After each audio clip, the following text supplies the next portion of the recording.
السلام على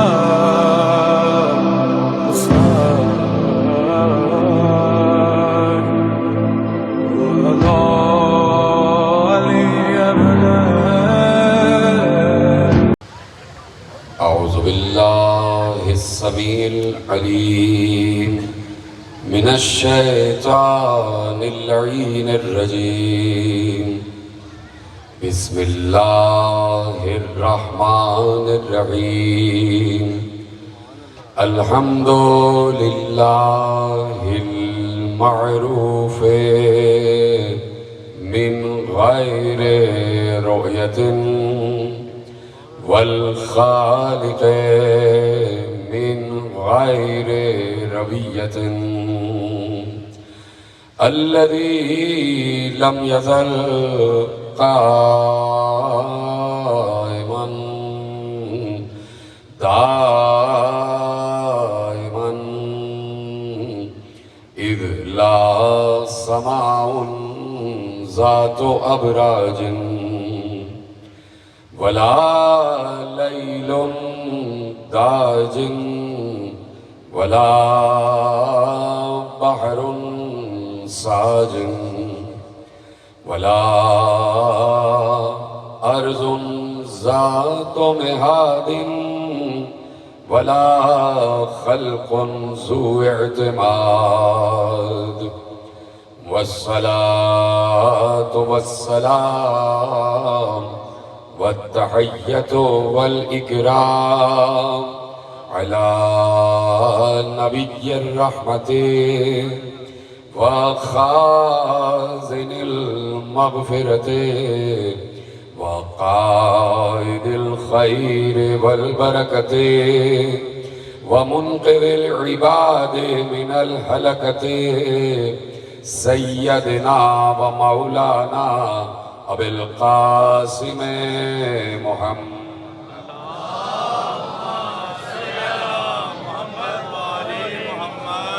وأهل بيته الطيبين الطاهرين المعصومين المظلومين المنتخبين المنتجبين الذين أذهب الله عنهم الرجس وطهرهم تطهيرا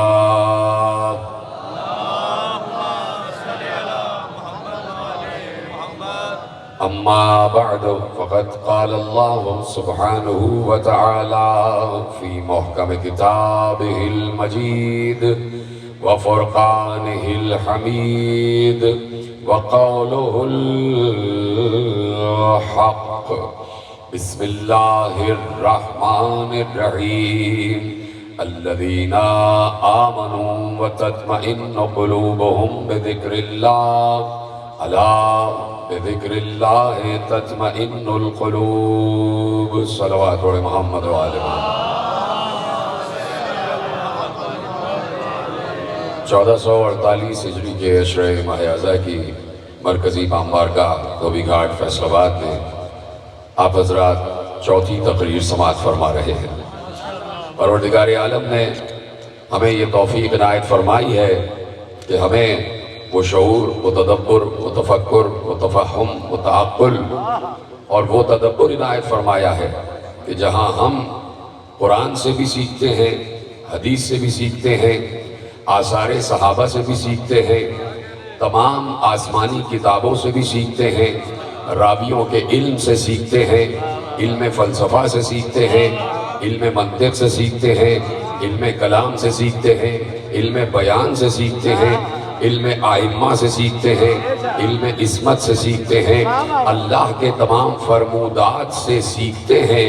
اور جو سیکھتے ہیں وہ یہ ہے کہ جب بھی ذکر اہل بیت کہیں پر بھی ہوتا ہے تو یقیناً ہوتا تو وہ ذکر اہل بیت ہے، لیکن اس ذکر اہل بیت میں ذکر اللہ چھپا ہوا ہوتا ہے۔ کہ ہمیں یہ تربیت قول رسول، آیات قرآنی، آثار صحابہ اور ما سبق کتابوں سے ملتا ہے کہ جہاں نہ توریت، نہ زبور نہ انجیل، اور قرآن تو ہے ہی، وہ تینوں کتابیں بھی ذکر آل محمد سے خالی نہیں ہیں۔ سلامت رہیں، اس نے جملے کو محفوظ کیا۔ توریت و زبور و انجیل بھی ذکر مصطفیٰ و آل مصطفیٰ سے خالی نہیں ہے، اور قرآن میں بھی اکثر کوٹیشنز ایسے ہیں کہ جو انجیل سے لیے گئے ہیں، اور چونکہ قرآن بھی اسی سلسلے کی ایک کتاب ہے، وہ کہ 3 کتابیں منسوخ ہو گئی، لیکن قرآن اسی سلسلے کی کتاب ہے، وہی فرمودات ہیں، وہی آثار ہیں، تو یقیناً وہ فرمودات ایسا نہیں ہے کہ توریت میں اللہ نے کچھ اور کہا ہو اور قرآن میں کچھ اور کہا ہو۔ توریت میں بھی اللہ واحد ہے، زبور میں بھی اللہ واحد ہے، انجیل میں بھی اللہ واحد ہے، اور قرآن میں بھی اللہ واحد ہے۔ بس تینوں کی منسوخ ہونے کا سبب یہ ہوا کہ جب امت کار الہی اپنے ہاتھ میں لے لیتی ہے تو چاہے وہ 100 ہوں یا 3 ہوں، اللہ منسوخ کر دیتا ہے۔ اس لیے کہ اللہ یہ سمجھتا ہے اور انسانوں سے زیادہ اور بہتر سمجھتا ہے۔ تو دیکھیے، اکثر ہم عرض کرتے ہیں، اور یہ ہمارا 1400 برس سے انداز ہے گفتگو کا، کہ ہمارے پیشوا علماء اور ان علماء نے ائمہ سے جو عکس کیا، اور ائمہ نے جو قرآن سے آیتیں ہمیں سنائیں، تو اس سے یہی صادر اور ثابت ہوتا ہے کہ ہم اللہ کی توحید بیان کرتے ہیں، مصطفیٰ کی رسالت بیان کرتے ہیں، اور مصطفیٰ کی رسالت ہدایت کے تحت بیان کرتے ہیں، اور ہدایت نبوت کے تحت بیان کرتے ہیں۔ لیکن یہ بات ہمیں ایک اختصاص عطا کرتی ہے، ہمیں ایک اختصاص اور ایک استثناء عطا کرتی ہے کہ ہم اور ہم سے زیادہ کوئی ختم نبوت کا قائل نہیں ہے۔ ہم ختم نبوت کے قائل تو ہیں کہ پیغمبر کے بعد کوئی نبی نہیں ہے، یہ ہمارا ایمان ہے، اور جو بھی ختم نبوت کا منکر ہے وہ یقیناً کفر کے دائرے میں ہے۔ لیکن یہ عدل الہی ہے کہ اللہ نے نبوت تو ختم کر دی، لیکن غدیر میں بتا دیا کہ ہدایت ختم نہیں ہوگی، ہدایت جاری اور ساری رہے گی۔ اس کی وجہ یہ ہے کہ جب تک اللہ انسان بناتا رہے گا تب تک انسان کو ہدایت کی ضرورت رہے گی، انسان کو ہدایت کی ضرورت رہے گی، کیونکہ عقل فیکٹری فٹڈ ہے، اللہ کی طرف سے لے کے آیا ہے، لیکن اس عقل کو چلانے کے طریقے انسان کو آنے چاہیے۔ اس عقل کو اس طرح چلایا جائے، انسان کو وہ طریقے آنے چاہیے، اور اس لیے ہدایت آتی رہتی ہے۔ اور اسی کو اللہ نے قرآن مجید میں بڑے آسان الفاظ میں کہہ دیا کہ تم کبھی بھی ہماری سنت و فطرت و آئین و قانون میں تبدیلی نہیں پاؤ گے۔ تو جو ہے گفتگو شروع ہو گئی ہے، لن تجد لسنت اللہ تبدیلا، تم ہماری فطرت میں، ہمارے قانون میں، ہمارے آئین میں، ہماری سنت میں کبھی تبدیلی نہیں پاؤ گے۔ یہ کون کہہ رہا ہے؟ سورہ نساء میں اللہ کہہ رہا ہے، اور اللہ کبھی بھی اپنی کسی کہی ہوئی بات کے خلاف نہیں کرتا۔ جب اس نے کہا ہے کہ ہمارے آئین میں تبدیلی نہیں ہوتی، تو آپ دیکھ رہے ہیں کہ تبدیلی نہیں ہوتی، زمین ویسے ہی گھوم رہی ہے، اللہ کا آئین ہے۔ اسی طریقے سے سورج ہے جو مدار بنا ہوا ہے، اللہ کا آئین ہے۔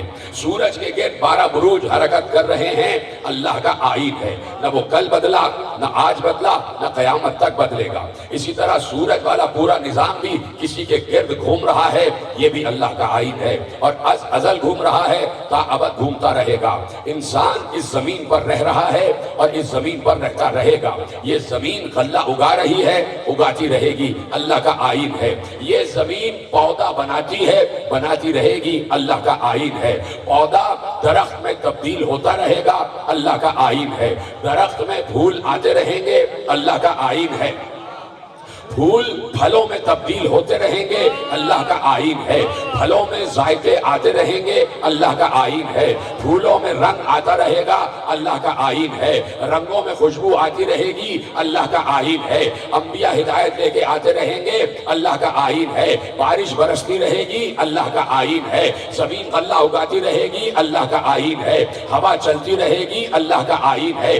اسی طریقے سے یہ آئین اللہ کے چلتے رہتے ہیں۔ اب اللہ نے کہا کہ ہم نے آدم کو بھیجا تو ہم نے آدم کو بھیجا، اور آدم کو ہم نے ہدایت کے لیے بھیجا، یہ ہمارا آئین ہے۔ اور اس کے ساتھ ایک اور آئین اور ایک اور سنت ہم نے بنائی کہ ہم نے آدم کو بغیر جانشین نہیں رکھا، ہم نے آدم کا وصی بنایا، یہ ہمارا آئین ہے۔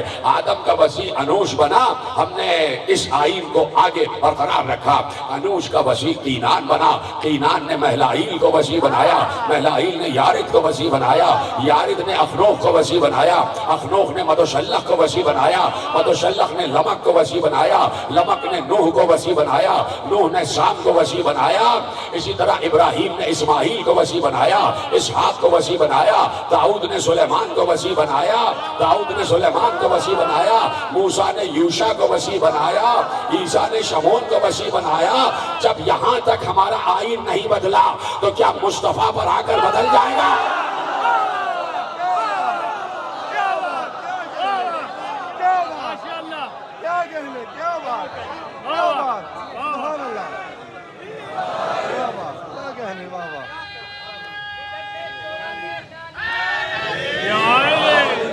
جب ہمارا آئین یہاں تک نہیں بدلا، عیسیٰ تک آ کر نہیں بدلا، کہ ہماری سنت، ہماری فطرت، ہمارا قانون، ہمارا آئین یہ کہتا ہے کہ جب بھی کوئی نبی آیا ہے اس کا وصی بنایا گیا ہے، اس کا وصی بنایا گیا ہے۔ کوئی بھی نبی بغیر وصی نہیں ہے۔ نبی ہمارا سبارڈینیٹ ہوتا ہے اور نبی اپنا سبارڈینیٹ بناتا ہے، اور نبی کو بھی یہ اختیار نہیں ہے کہ وہ اپنا وصی اپنی مرضی سے بنا، اپنا وصی اپنی مرضی سے بنا۔ اس لیے یہ ہمارا آئین ہے، یہ ہمارا قانون ہے، یہ ہماری فطرت ہے کہ ہر نبی وصی کے تحت آیا ہے، وصی کے ساتھ آیا ہے، اور یہ وصایت کا سلسلہ قیامت تک چلتا رہے گا، چلتا رہے گا۔ اسی لیے میں نے آسمانی کتب کی بات کی، جا کے پڑھیں۔ ابھی بھی کچھ باتیں رہ گئی ہیں کہ جو توریت و زبور و انجیل کے آج کے نسخوں میں بھی موجود ہیں، آج کے نسخوں میں بھی موجود ہیں۔ جیسے کہ قرآن میں اللہ بعض باتیں اشارتاً کہتا ہے، اسی طرح توریت و زبور و انجیل میں بھی بعض باتیں اشارتاً کہی ہیں، اور اس میں صاحبان عقل کے لیے جس ہے، صاحبان عقل کے لیے رس ہے، صاحبان عقل کے لیے گوشے ہیں، صاحبان عقل کے لیے حکمت ہے۔ مثلا میں ایک حوالہ آپ کے حوالے کرتا ہوں، اجازت ہے؟ وہ حوالہ ہے کتاب توریت کا، جا کے پڑھیے، اس کا حوالہ لکھا ہوا ہے۔ جہاں پر بھی انجیل چھپی بھی آپ کو مل جائے گی، اس میں توریت کے بھی حوالے مل جائیں گے، اس لیے کہ انجیل میں توریت کے حوالے موجود ہیں، جیسے کہ قرآن میں انجیل کے حوالے موجود ہیں، توریت اور انجیل کے حوالے قرآن میں بھی موجود ہیں۔ تو اب جب آپ پڑھیں گے تو توریت کا ایک یعنی مختلف کتابوں میں تقسیم ہوئی ہے، اس کے مختلف چیپٹرز ہیں، جیسے ہمارے یہاں مختلف سورے ہیں، اسی طرح وہ مختلف چیپٹرز میں تقسیم ہوئی ہے۔ تو ایک کتاب توریت کی ہے کتاب الاستثناء، یعنی ایکسیپشنل، کچھ ایکسیپشنل کیسز ہیں جو توریت نے ایک مقام پر بیان کیے ہیں، اور ظاہر سی بات ہے کتابیں منسوخ ہو گئیں اور بہت سے توریت کے نسخے بھی آ گئے، بہت سے انجیل کے نسخے بھی آ گئے، تو وہ ایک الگ موضوع ہے، وہ آپ مجھ سے بہتر جانتے ہیں۔ تو توریت کی کتاب الاستثناء، اس کا سورہ یعنی باب ہے 31 اور آیت نمبر ہے 11، ٹھیک ہے؟ اس میں اب جتنے لوگ بیٹھے ہیں دیکھیے گا کس طریقے سے اللہ بات کرتا ہے، اور کچھ باتیں جو باقی رہ گئی ہیں اس میں بھی میں نے کہا رس ہے، جس ہے، ایکسٹریکٹ ہے۔ مثلا اس میں اس کا جو آیت نمبر 11 ہے، اس میں لکھا ہے کہ اللہ نے موسیٰ سے خطاب کیا اور موسیٰ سے کہا، اے موسیٰ تمہارا وقت آنے والا ہے، تمہارا وقت عنقریب آنے والا ہے جس میں تمہیں مرنا ہے، تو تم یوشع کو بلاؤ، تم یوشع کو بلاؤ، تم یوشع کو بلاؤ اور اپنے آپ کو جماعت کے خیمے میں حاضر کرو تاکہ میں انہیں تاکید کروں۔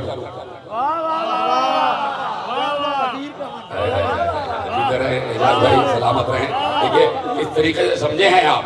کہا کہ موسیٰ تم جانے والے ہو, تمہاری موت کے ایام قریب آ گئے. کیسے سمجھے ہیں آپ سے بہتر کون سمجھے گا. تمہاری موت کے ایام قریب آ گئے ہیں, اس لیے تم یوشع کو بلاؤ. یہ میں کہہ رہا ہوں تم, اور جو نسخے میں لکھا ہے کہ تو یوشع کو بلا. خدا بند موسیٰ سے مخاطب ہو کے کہتا ہے کہ تیرا وقت آنے والا ہے جس میں تجھے مرنا ہے. سو اب تو یوشع کو بلا اور اپنے آپ کو جماعت کے خیمے میں حاضر کر, تاکہ میں جماعت کو تاکید کروں. آیت آگے بڑھی. سو موسیٰ نے یوشع کو بلایا اور موسیٰ اور یوشع روانہ ہوئے, اور دونوں نے اپنے آپ کو جماعت کے خیمے میں حاضر کیا. جماعت کے خیمے میں حاضر کیا اور اللہ نے تاکید فرمائی. یہاں تک آیت رک گئی. میں تو بعد میں کہہ رہا ہوں, آپ تو پہلے ہی پہنچ گئے. مفسرین نے اس آیت کی تفسیر میں, جو توراہ کی تفسیر میں لکھا ہے کہ یہ آیت وہ ہے کہ جب موسیٰ جا رہے تھے اور ان کے انتقال کا زمانہ قریب آ گیا, تو اب موسیٰ کا جانشین ہے یوشع. یوشع کو بلایا, پوری قوم کو بلایا, پوری قوم حاضر ہو گئی, اور موسیٰ نے یوشع کا ہاتھ بلند کر کے کہا میرے بعد میرا جانشین یہ ہے.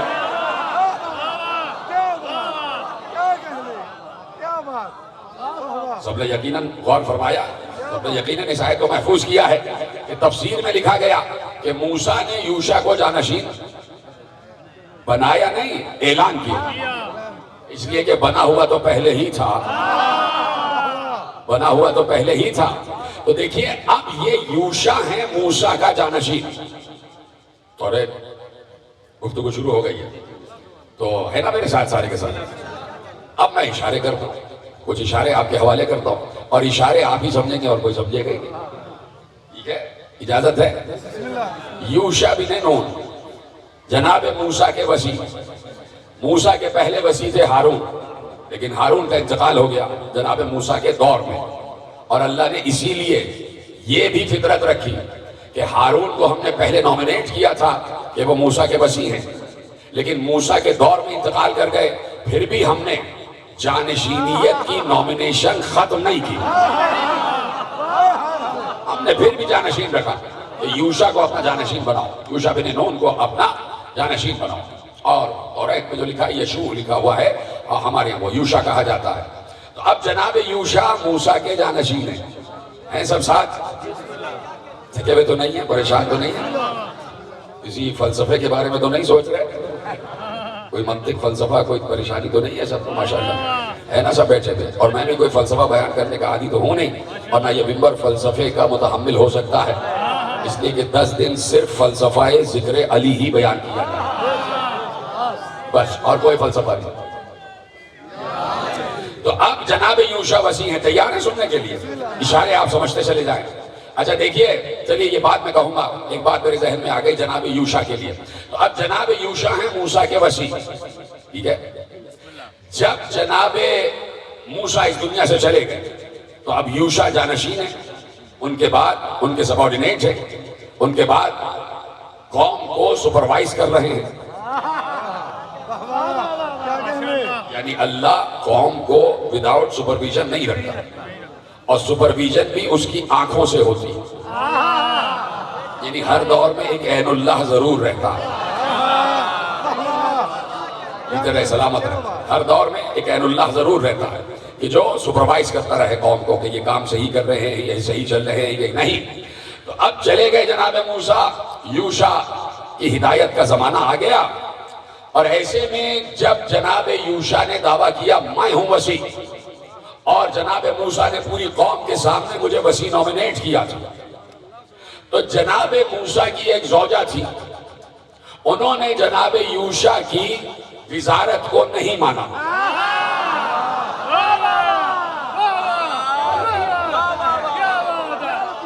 اور وہ جناب یوشع کے خلاف میدان جنگ میں آ گئی. جناب یوشع کے خلاف میدان جنگ میں آ گئی. تو اب یہ بھی ہوتا ہے,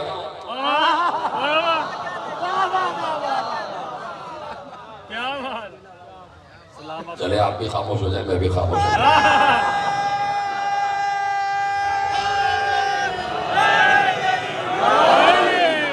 تو ایک تو بات یہ ہو گئی کہ ہر کوئی نبی کی اصل وصایت کو قبول کرنے کی صلاحیت بھی نہیں رکھتا. کس نے جملہ محفوظ کیا اور کس نے نہیں کیا؟ وصایت اصلی کو تسلیم کرنے اور اسے قبول کرنے کی صلاحیت کسی کسی میں ہوتی ہے، اور وہ من جانب اللہ ہوتی ہے. اسی لیے اللہ نے قرآن کریم میں ایک سورہ ایسا رکھا، 114 سورے ہیں قرآن میں، کوئی سورہ 2 مرتبہ نازل نہیں ہوا سوائے سورہ فاتحہ کے. کوئی ہے سمجھنے والا بات کو؟ کوئی سورہ 2 مرتبہ نازل نہیں ہوا سوائے سورہ حمد کے. اور اللہ نے اسے اسی لیے سبع من المثانی کہا کہ 2 مرتبہ جو 7 آیتیں نازل ہوئی، 2 مرتبہ 7 آیتیں نازل ہوئی. اب 2 مرتبہ 7 آیتیں نازل ہوئی تو 7 اور 7 14 ہوتے ہیں. اگر 1 مرتبہ ہی 14 آیتیں نازل ہو جاتی تو سورہ فاتحہ 2 مرتبہ نازل نہ ہوتا.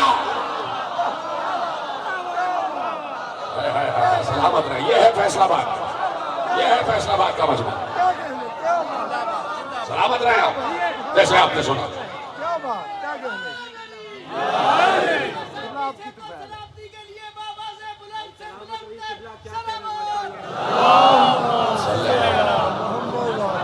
بھائی خوش ہو جائیں آپ، اور آپ نے واقعی مجھے بھی خوش کر دیا. جیسے آپ نے سنا ہے کہ اگر ایک ہی مرتبہ ایک ساتھ 14 آیتیں نازل ہو جاتی تو کبھی یہ سورہ 2 مرتبہ نازل نہ ہوتا. یہ سورہ 2 مرتبہ نازل ہوا اس لیے کہ 7 2 مرتبہ نازل ہوئے. اور اگر ایک مرتبہ، پھر جملہ دے دیں، اگر ایک مرتبہ 14 آیتیں نازل ہو جاتی تو شاید کچھ لوگ سورہ فاتحہ کے خلاف ہو جاتے. اس لیے اللہ نے انتظام رکھا کہ 2 مرتبہ سورہ فاتحہ نازل ہوا، اور 2 مرتبہ تاکیداً نازل ہوا. اور شاید اس کے کئی وجوہات ہو سکتے ہیں، اور میرا بھی ایک نقطہ آپ سمجھ لیں اور اس کو قبول کر لیں کہ یقیناً بار بار تاکید کی گئی، بار بار تاکید کی گئی. سورہ 2 مرتبہ نازل ہوا، اور 2 مرتبہ نازل ہونے کے بعد اللہ نے کہا نازل تو 2 مرتبہ کیا ہے لیکن دن میں 5 وقت پڑھنا ہے.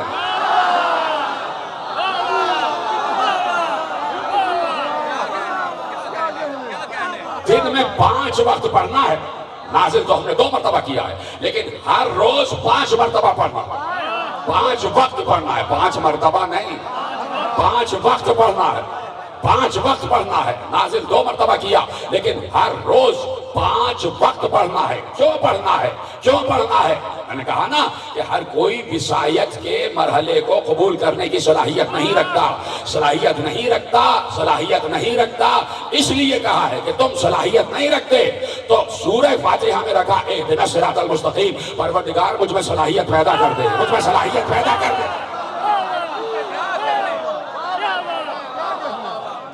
ادھر سلامت رہے. پروردگار مجھ میں وصایت جو تیری طرف سے ہے اس کو قبول کرنے کی صلاحیت پیدا کر دے. اہدنا الصراط المستقیم. اس کے کئی معنی ہو سکتے ہیں، ایک معنی میں نے آپ کے حوالے کر دیا. تو جناب یوشع کے اختلاف کی منزل پر آ گئے اور کچھ لوگوں نے قبول نہ کیا اور میدان جنگ برپا ہو گیا. تو اللہ نے یہ قرآن میں کہہ دیا اور اپنے نبی کو مخاطب کر کے کہا، اور نبی کی قوم کو، نبی کی امت کو مخاطب کر کے کہا اِنَّا أَرْسَلْنَا إِلَيْكُمْ رَسُولًا شَاهِدًا عَلَيْكُمْ كَمَا أَرْسَلْنَا إِلَىٰ فِرْعَوْنَ رَسُولًا. اے نبی کی امت، ہم نے تمہاری طرف ویسا ہی رسول بھیجا جیسا فرعون کی طرف موسیٰ کو بھیجا تھا. جیسے فرعون کی طرف رسول بھیجا تھا یعنی موسیٰ کو بھیجا تھا. باتیں سمجھ میں آ رہی ہیں؟ ایسی بات ہے کہ اب تفصیل کی ضرورت ہی نہیں ہے، اتنے پڑھے لکھے لوگ بیٹھے ہیں تو میں کوئی پرائمری کی کلاس تھوڑی سجاؤں گا. اب سمجھ جائیں جو کہنا چاہ رہا تھا اور جو کہنا چاہ رہا ہوں، اور آپ کے کھلتے چہرے مسکراتے بتا رہے ہیں کہ آپ سمجھ رہے ہیں، اور آپ بتا رہے ہیں کہ قبلہ ہم سمجھ گئے، آپ آگے بڑھتے جائیے اور ہم آپ کے ساتھ ساتھ ہیں. تو اب جناب یوشع ہیں، جناب یوشع ہیں، اور جناب یوشع کا اختلاف ہوا اور ایک جنگ ہوئی کہ جو جناب موسیٰ کی زوجہ سے ہوئی. ٹھیک ہے. اب ایک بار عمالقہ سے جنگ ہوئی. جناب یوشع جو جانشین ہیں جناب موسیٰ کی، ایک لشکر سے جنگ ہو رہی ہے، لشکر سے جنگ ہو رہی ہے. ادھر بنی اسرائیل ساتھ ساتھ ہیں اور جنگ ہو رہی ہے، مسلسل جنگ ہو رہی ہے. اشارے دے رہا ہوں، آپ کے ذہنوں میں ہے، میں صرف ریکال کرا رہا ہوں، سن چکے ہیں آپ. جنگ ہو رہی ہے، مسلسل جنگ ہو رہی ہے. اور یوشا کی فوج آگے بڑھ رہی ہے، مخالف فوج پیچھے ہٹتے چلی جا رہی ہے، اور بس چند لمحے رہ گئے کہ مخالف فوج پر قابو پا لے اور فتح ہو جائے مقدر جناب یوشا کی۔ جناب یوشا نے دیکھا کہ جمعے کا دن ہے اور سورج غروب ہونے والا، اور جیسے ہی سورج غروب ہوگا ہفتے کا دن لگ جائے گا، اور جب ہفتے کا دن لگ جائے گا تو بنی اسرائیل تلوار پھینک دیں گے، اس لیے کہ ہفتے کا دن ان کے لیے مقدس دن ہے اور وہ ہفتے کو جنگ نہیں کرتے۔ اب جناب یوشا کو یہ بھی پریشانی ہے کہ فتح قریب ہے اور سورج بھی غروب ہونے والا، جب سورج غروب ہو جائے گا تو ہفتے کی شب لگ جائے گی، اور جب ہفتے کی شب لگ جائے گی تو میری قوم تلوار پھینک دے گی، اور جب تلوار پھینک دے گی تو ہوتی ہوئی فتح رک جائے گی۔ اب کیا کریں؟ جناب یوشا نے ایک بار سورج کی طرف اشارہ کر کے کہا جہاں ہے وہاں سے واپس آ جا۔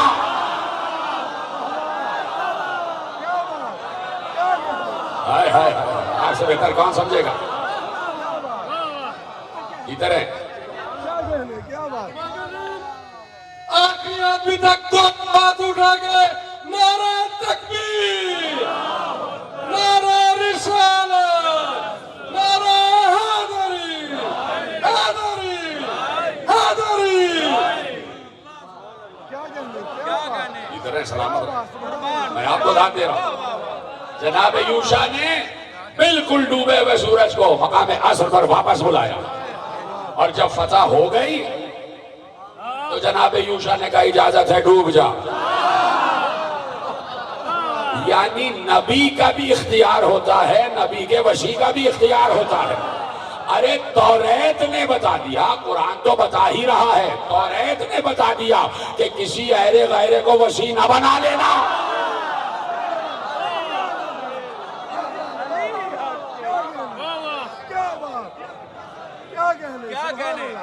کیا کہنے، سبحان اللہ، واہ واہ واہ، کیا بات، کیا کہنے، کیا کہنے، ماشاءاللہ،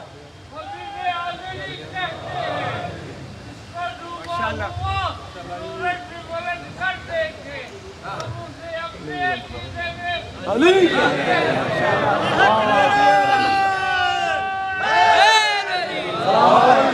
توجہ فرما لیا آپ نے کہ وسیع نبی کے پاس یہ صلاحیت اور یہ قوت، یہ اختیار، یہ اقتدار، یہ معجزہ ہوتا ہے کہ وہ چاہے تو اللہ کی بنائی ہوئی اور فطرت کی رکھی ہوئی اشیاء کو اپنے دست تصرف میں استعمال کرتا، اور جس طرح نبی کی اطاعت پوری تمام اشیاء پر واجب ہے، اسی طرح وسیع نبی کی اطاعت بھی تمام اشیاء پر واجب ہے۔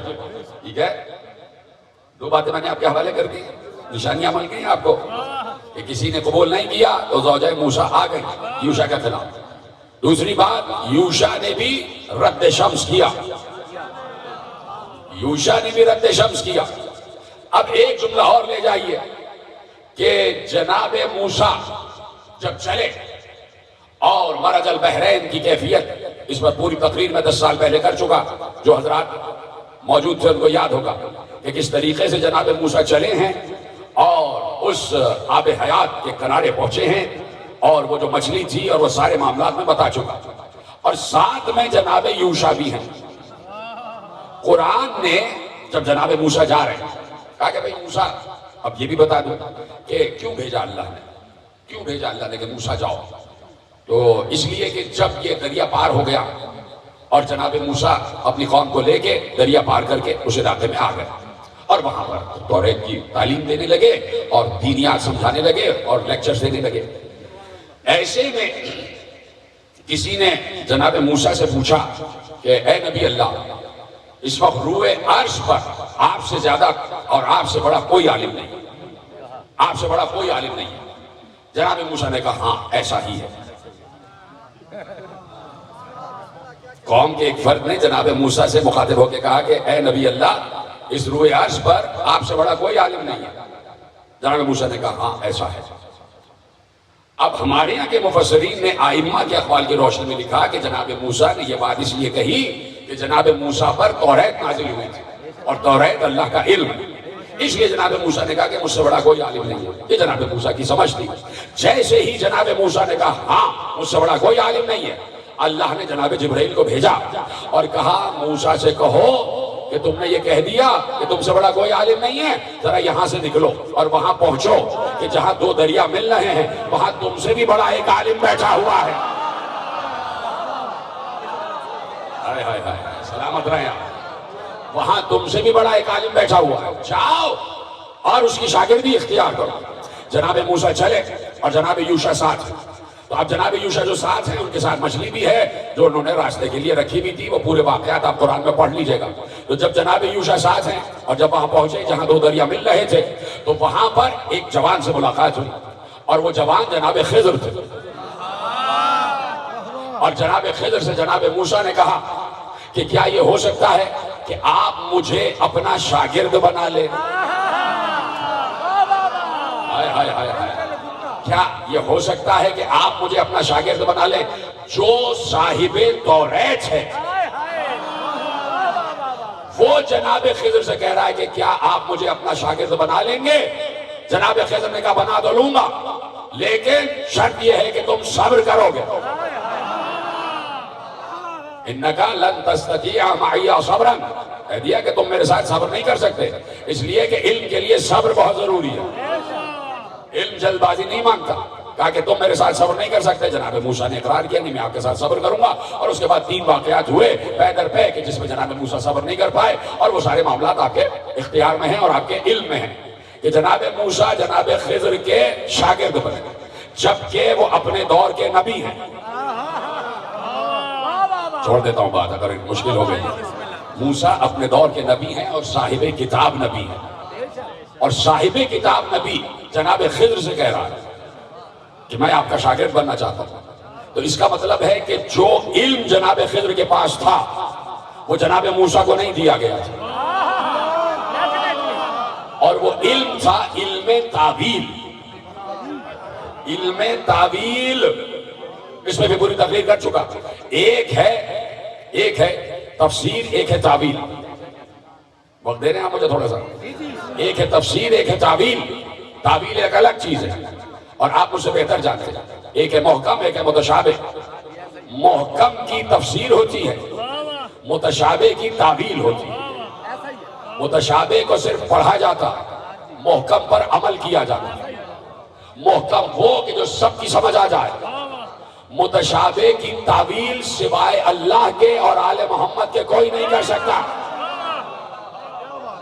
بڑی آسانی سے سنا آپ نے جملہ۔ آپ کو پتا ہے 20 سال سے میرا مزاج کہ جب مجمع میں تھوڑی سی خاموشی ہوتی ہے تو مجھے آگے بڑھنا پڑتا ہے، تقریر طویل ہو جاتی ہے، کہ متشابہ کی تعویل ہوتی ہے، اور اللہ نے کہہ دیا وَمَا يَعْلَمُ تَعْوِيلَهُ إِلَّا اللَّهُ وَالرَّاسِخُونَ فِي الْعِلْمِ۔ تعویلات کا علم کسی کے پاس نہیں ہے مگر یا تو اللہ جانتا ہے یا وہ جانتے ہیں کہ جنہیں اللہ نے علم دیا۔ سلامت رہیں ہاتھ اٹھا کر میرے ساتھ بات کرنے والے، جنہیں اللہ نے علم دیا۔ آپ یقین فرمائیں کہ کہاں کہاں تقریریں کرتا ہوں، لیکن جتنی فکری تقریریں میں نے فیصل آباد میں کی ہیں کہیں نہیں کرتا۔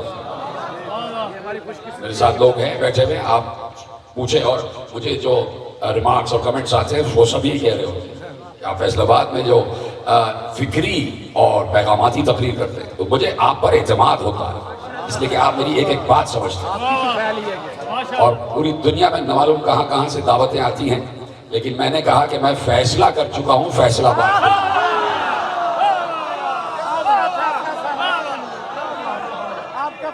آپ کی سماعتوں پر مجھے بڑا اعتماد ہے، اس لیے آپ سے گفتگو کرتا ہوں اور تھوڑا سا آپ کا وقت لے لیتا ہوں۔ اور مجھے معلوم ہے کہ آپ اس وقت اور اس سخت موسم میں یقیناً اس وقت تو بادل ہیں، لیکن موسم سخت ہے اور گرمی ہے یقیناً، لیکن آپ چونکہ سخی ہیں اور سخی کے ماننے والے ہیں تو وقت تو آپ کے پاس ہے، تھوڑا سا مجھے دے دیں گے وقت۔ تو تعویلات متشابہات کی ہوتی ہیں اور تفسیر محکمات کی ہوتی ہیں کہ جو سب کی سمجھ میں آ جاتی ہے، اور جو متشابہات ہوتی ہیں کہ جو بظاہر کچھ دکھائی دیں لیکن پیچھے کچھ اور معنی ہوتے ہیں، تو وہ ہوتی ہے متشابہ، اور اس کو صرف پڑھنا ہے، اس میں صرف ایمان لانا ہے، عمل نہیں ہوتا جب تک کوئی عالم تعویلات اس کی تعویل نہ بتا دے۔ اجازت ہے؟ دیکھیے میں سامنے کی آیت پڑھتا ہوں، یہ بچے بیٹھے 2-4 بچے بیٹھے، ان سے بھی پوچھوں گا ابھی کہ بسم اللہ الرحمن الرحیم